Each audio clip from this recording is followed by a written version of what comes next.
Hello, and welcome to the IDEMS podcast. I'm Lily Clements, a data scientist, and I'm here with David Stern, a founding director of IDEMS. Hi, David. Hi, Lily. Really keen to do an episode, I believe, which relates to your ankle. Yes, my ankle. We've actually already done another episode on my ankle a year ago nearly, which was the episode about the Google AI summary.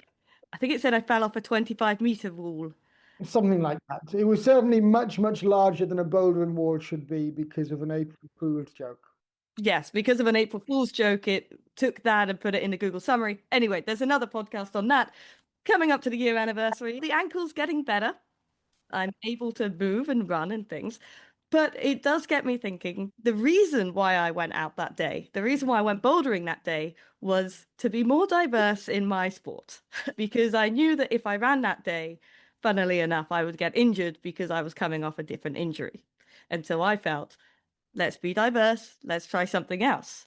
And we've got a principle in IDEMS, which is embracing diversity. And so you were really living it. I was trying to bring IDEMS into my everyday life and live by the principles, and it has turned into a year-long, pretty much ankle being one of my most commonly used words in 2025, probably. Anyway, brings me to the question, embracing diversity. Is diversity always good? Because we also have options by context. I don't know. But more than that, if you remember principles as an approach, guiding principles, they're not value statements. We are not saying that embracing diversity is any better than focusing on something specific. There is no judgment on value of embracing diversity being good or bad. It is just stating a choice, a principle, a guiding principle, where when we are making decisions, we use the guiding principles to inform our decision making to be more coherent as an organization. So I would like to be very clear that no, embracing diversity is not always good. There's many, many contexts in which this is known to be problematic in different ways. And I'll just be very clear on this. A normal tech startup is encouraged to be extremely focused. This is a really good way. If you're an academic and you're going into any discipline as a PhD, you're encouraged to be really narrowly focused. You're not encouraged to embrace diversity. As you become a specialist, you're encouraged to become a specialist. Embracing specialism is also good. We are not saying that embracing diversity is better or worse than embracing specialism. What we are saying is that IDEMS as an organization has a guiding principle, which is embracing diversity, and that principle is a conscious choice. That when we are presented with the choice of do we specialize or do we embrace diversity, our principles guide us towards embracing diversity, even if there's a cost associated. That's how we as an organization remain coherent. It is not that embracing diversity is universally better or worse. It's just there are choices we make, both of which could be good. And we as an organization are choosing to prioritize one, to have coherence as an organization in how we work and in what we do, even though we recognize it is not always the best. Also, there is no problem in a principled organization to have certain activities that don't follow all of our principles. It's just that when we come up with that choice, our principles should guide us.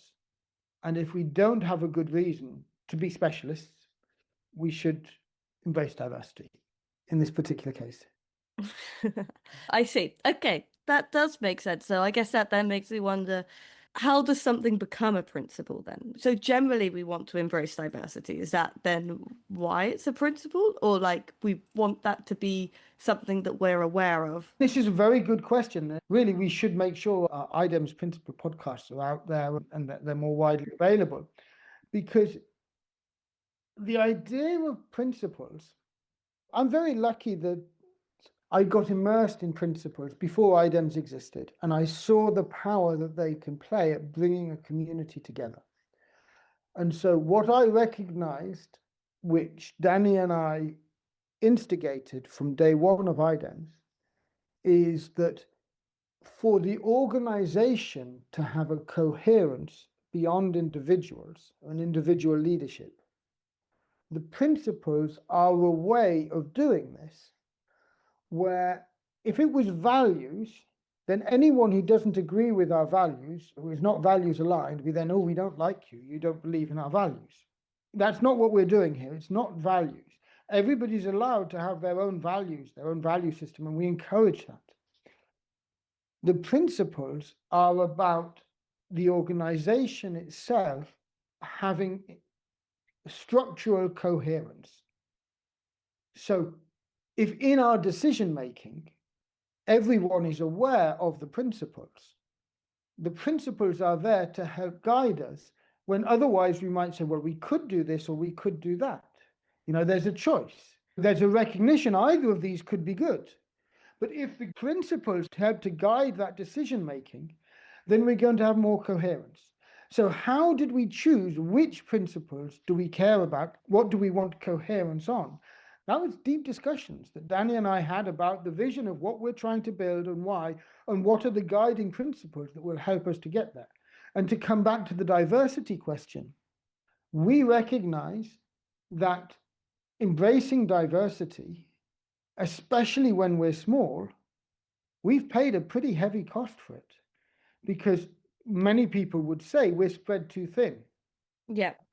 We're not able to see through and really make any individual part of what we're doing work as it should, because our efforts are dissipated across many different things.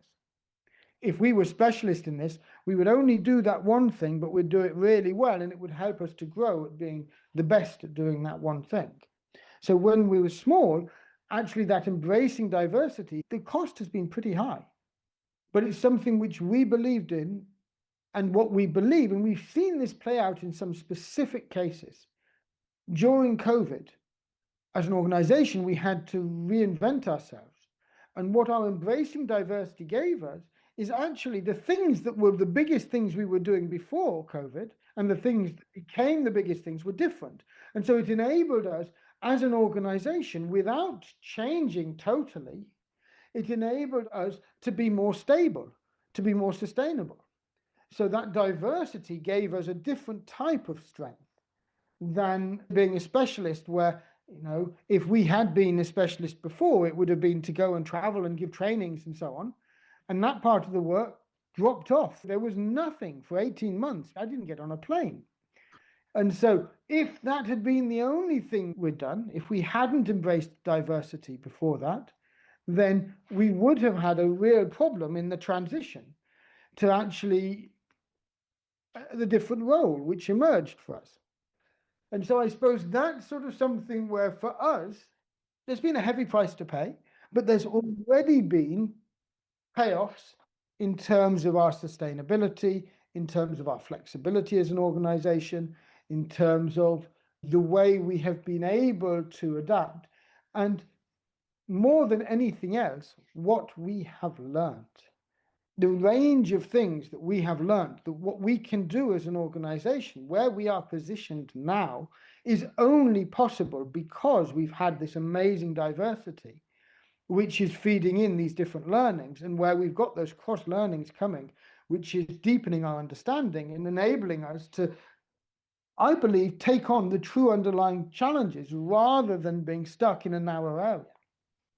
But interestingly, I mean, with this diversity and with, I guess, all these diverse things that we do, they still link together in a kind of coherent ecosystem. However we want to call it, you're absolutely right. And this is what I believe most common knowledge about, you know, be specialist, focus, do just your one thing, you miss out on. Actually, what we have really learned quite deeply is that any one of our projects that we're actually supporting on the ground, they don't just need what we're doing for them. actually what we're doing for all the different things are all needed everywhere. So that diversity that we've had about the roles we've played, the ways we're working, the people we're working with, what it's helped us to see is the same common underlying trends. This is what's so exciting. It's been quite a journey. We just had our 8th-year birthday, Oh. 8th-year anniversary as IDEMS. And so it's been quite a journey already. But what I would say is that what I'm seeing is that I'm really excited about the next steps, because what I'm seeing is that deep learning, which we could only have got through all the different elements of diversity, the diverse people we've had in certain ways, although it's not been as diverse as I would like, the diverse roles we've taken, the diverse topics we're working on, be it agroecology, parenting, education, climate, so many different areas. All of these elements of diversity have put us in a position where we've now got some insights about that underlying coherence that we are able to start communicating. This is something which, once we can communicate those elements, that coherence underlying all of that together well, then the hope is that will enable us to actually do the roles we're doing so much better, because we can build out the tools that are needed to do this. We have this tension between, are we building technology? Are we tech developers? Are we a startup? Or are we a service provider? We want to be both in this coherent way. And that coherence is only possible because of that diversity. So is diversity in this context always good? No. But it's a choice. And by consistently making that choice, we've positioned ourselves so that it's actually part of what distinguishes us and makes us strong. And what is hopefully positioning us to be able to do things in a way that nobody else could, because they don't have that underlying coherence of experience within a relatively small team. Yeah. Okay. So that answers the question. It's a high price to pay, but IDEMS was very much aware of that cost and knew that it was a kind of high reward and made that choice consciously. I think the only part of that which I'm certain of is made that choice consciously. Okay. Whether the reward's going to be there, we knew there was a price to pay. Did we know it was going to be as high as it actually was? I don't know. Well, that's what I was about to ask. Were there any unexpected costs from being so diverse? I think the big unexpected, and it's not that we expected things to be challenging with the choices we were making, but I don't think we expected things to be quite so stacked against us. I guess going into this, I felt that, okay, we're able to do things, on a level playing field. We should be able to succeed even if we don't try and make our life as easy as possible.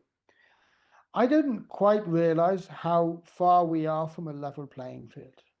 This is the thing, we can't get an overdraft. This is a basic business service. We can't get an overdraft because the playing field is stacked against us. So I think that's what I don't quite think I realized. On a level playing field, this would be easy in comparison. We're not on a level playing field. Really, things are stacked against us in ways that are worse than I imagined. Does it make me regret the choices we've made? No. I still believe we can succeed despite being on a playing field which is stacked against us. Maybe I'm too much of an optimist, but there are signs that we are succeeding in some really powerful ways despite having things stacked against us. And so I'm optimistic still. I remain optimistic, but it's been much harder than I expected. Yeah. Okay. Well, that's interesting. That's good to know, I think. And this is exactly where, as an organization, I guess what doesn't kill you makes you stronger in some ways. I do think the challenges we've been through have, at this point, strengthened us as an organization. We're a much stronger organization, partly because of some of the challenges we've gone through, than I think we would have been if we had had it easier. So having the deck stacked against you, of course, this isn't nice, but might it be good in the long term? I have no idea. The future is unknown. This is the thing. You can only deal with the hand you're dealt. Well, and to come back to the initial start of this podcast, my ankle, of course, what doesn't kill you makes you stronger, I would say is not true for my ankle. It is going to be weaker. Let me now challenge you on this. So it is true that your body is going to be physically weaker. Oh, Might you as an individual be mentally stronger? Might you have grown from it? And I'm not saying you will, I'm saying you could. yeah. That's the key point. And I feel that's the same for an organization like IDEMS. The challenges we're going through, it's not because we've gone through challenges that we will be stronger. But if we respond to those challenges in the right way, and I think we're doing pretty well on it, and we go through them and we grow from them and we learn from them, then it actually is an opportunity to learn. And so I'm not saying that it will make you stronger. So that's the wrong word. It could make you stronger. This is the challenge for us as an organization, to actually take the challenges that are put in front of us and use them to strengthen the organization as a whole. No, excellent. And I think that that's a perfect way to end this podcast. Thank you. It's been a nice, interesting discussion. Thank you for, again, bringing another interesting topic to the table. No, thank you very much.